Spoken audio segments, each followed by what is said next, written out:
نفلی روزے میں اگر سحری نہیں کی تو کیا روزہ ہو سکتا ہے؟ جی روزہ ہو سکتا ہے،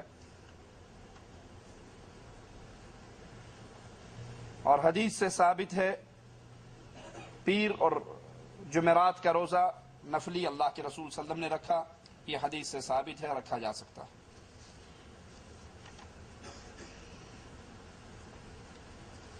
زکوٰۃ کس چیز کی ادا کرنی چاہیے؟ سونا، گھر، پلاٹ۔ سونے پر زکوٰۃ ہے، گھر جو آپ نے اپنا رہائش کے لیے رکھا ہوا ہے اس پہ زکوٰۃ نہیں ہے۔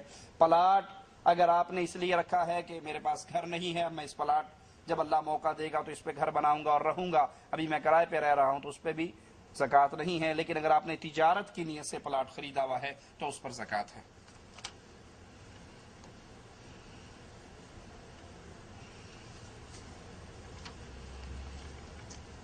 اگر کسی عورت کا خاوند مر جائے تو اس کی بیوی اس کو غسل دے سکتی ہے؟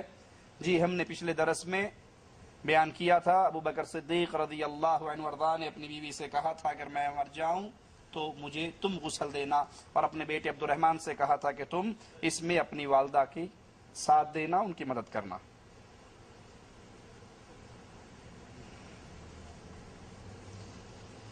ایک روم میں ہندو اور مسلمان سوتے ہیں، کیا اس کی موجودگی میں نماز پڑھ سکتے ہیں؟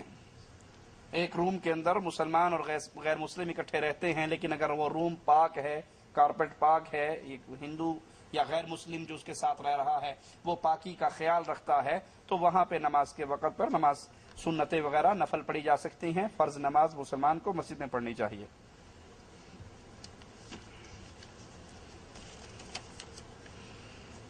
مزاروں پر جانا کیسا ہے قرآن و حدیث کی روشنی میں؟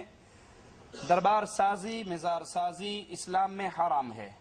پکی قبر بنانا حرام ہے، قبروں پہ قبے بنانا حرام ہے، قبروں پہ عرس لگانا حرام ہے، قبروں پہ میلے لگانا حرام ہے، قبروں پہ بیٹھنا حرام ہے، قبروں پہ لکھنا حرام ہے، چادریں چڑھانا حرام ہے۔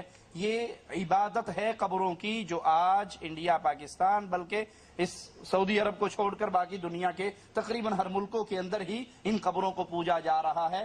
رسول اللہ صلی اللہ علیہ وسلم فرماتے ہیں کہ یہ لوگ جو اولیاء کے مرنے پر ان کی قبروں کو مسجدیں بنا لیتے ہیں، اللہ کی مخلوق میں سب سے گندی ترین مخلوق ہے، یہ شریر ترین مخلوق ہے جو قبروں کو عیدگاہ بناتی ہے، قبروں کو مسجدیں بناتی ہے، اس پہ سجدے کرتی ہے، طواف کرتی ہے۔ یہ اہل شرک ہیں اور یہ اہل شرک کے مراکز ہیں۔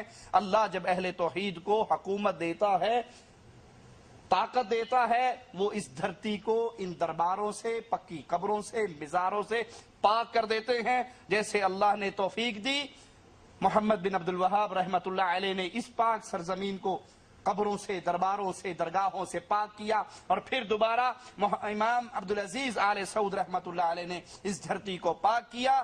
تو مومن موحد جب اس کے ہاتھ میں طاقت آتی ہے تو وہ اس دھرتی کو قبر پرستی سے پاک کر دیتا ہے، کیونکہ قبر پرستی شرک کا بہت بڑا راستہ ہے۔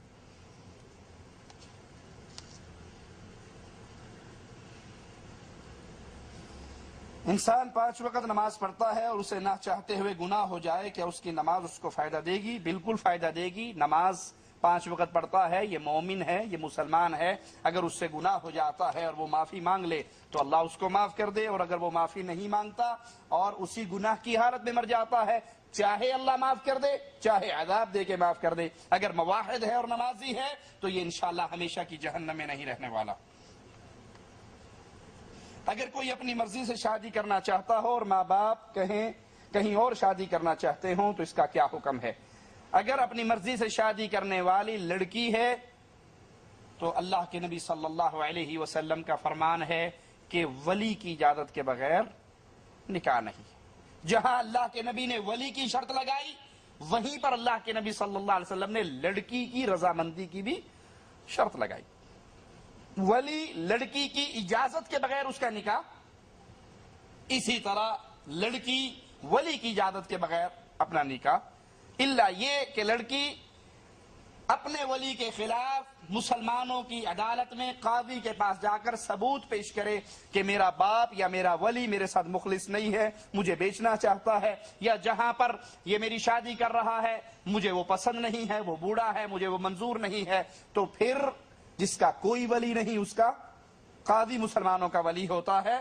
اس کے علاوہ جو ہمارے انڈیا پاکستان کی آج کل عدالتوں میں کورٹ میرج اور لو میرج چلتی ہے، یہ بدکاری، بے حیائی اور زنا کاری کا اڈا ہے۔ ولی کی اجازت کے بغیر نکاح نہیں ہوتا۔ ہاں، اگر نکاح کرنے والا لڑکا ہے تو لڑکے کو ولایت کی ضرورت نہیں، ماں باپ کو راضی کرے، ماں باپ کو سمجھائے، اور اگر وہ ماں باپ کی اجازت کے بغیر بھی شادی کرتا ہے تو شرعاً کوئی رکاوٹ، لیکن جو بزرگ اس کو سمجھاتے ہیں وہ اکثر ان کی بات ٹھیک ہوا کرتی ہے۔ ان کے تجربات سے فائدہ اٹھانا چاہیے اور ان کی رضامندی اور ان کی دعاؤں کے ساتھ اپنے اس نیک عمل کو پورا کرنا چاہیے۔ داڑھی کو کاٹنے کے بارے میں کیا حکم ہے؟ کیا ایک مشت کے بعد کاٹنا یا تراشنا ٹھیک ہے؟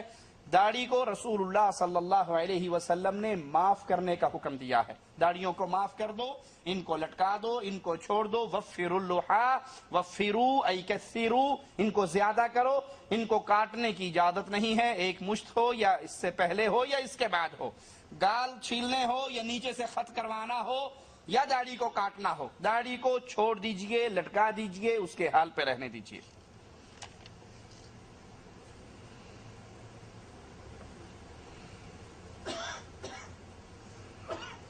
حلال جانور مثال کے طور پہ بکری یا کوئی اور جانور عورت ذبح کر سکتی ہے یا نہیں؟ عورت ذبح کر سکتی ہے، عورت ذبح کر سکتی ہے، لیکن اس کو ذبح کرنے کی عادت تو ڈالو۔ آپ تو مرغی بھی خود ذبح کر کے دیتے ہو، مرغی گھر لاتے ہو، بیگم کہتی ہے اس کی کھال مجھ سے نہیں اترتی، وہ اتار کر بوٹیاں بنا کے دو پھر پکاؤں گی۔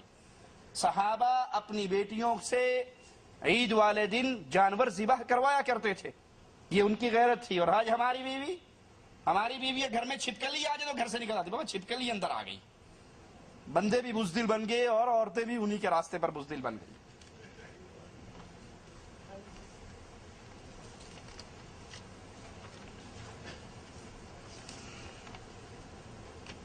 کیا بغیر تصریح کے حج کے لیے جانا جائز ہے؟ جیسے کچھ لوگ طائف سے ٹیکسی کے ذریعے جاتے ہیں یا کسی کو پیسے دے کر جاتے ہیں۔ مسلمان حکمران کی خلاف ورزی کا گناہ ایسے شخص کو ہوگا جو نظام کے خلاف حج کرنے کے لیے جاتا ہے۔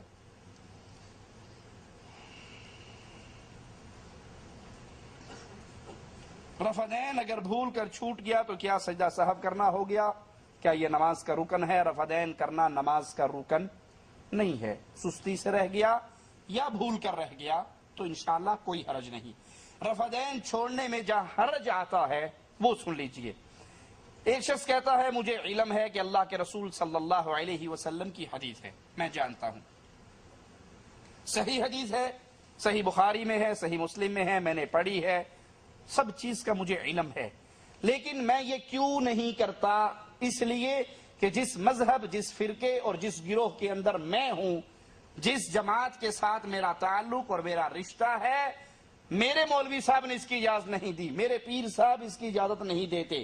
حدیث ٹھیک ہے، قول رسول ٹھیک ہے، اللہ کے نبی صلی اللہ علیہ وسلم کی باتیں ٹھیک ہیں، مجھے پتا ہے، لیکن چونکے چیکے چنانچے چونکے میں فلاں فلاں فلاں فلاں پیر صاحب کے پیچھے جاتا ہوں، فلاں فلاں فلاں فلاں حضرت کی بات مانتا ہوں، میں اس سنت پہ عمل نہیں کر سکتا۔ سنت رسول کا مجھے علم ہے، لیکن چونکہ جس جماعت میں ہوں وہ نہیں کرتے، تو اب یہ آدمی بدعقیدہ ہو چکا ہے، کیونکہ اس نے مقام محمد پر صلی اللہ علیہ وسلم غیر محمد کو بٹھا دیا ہے۔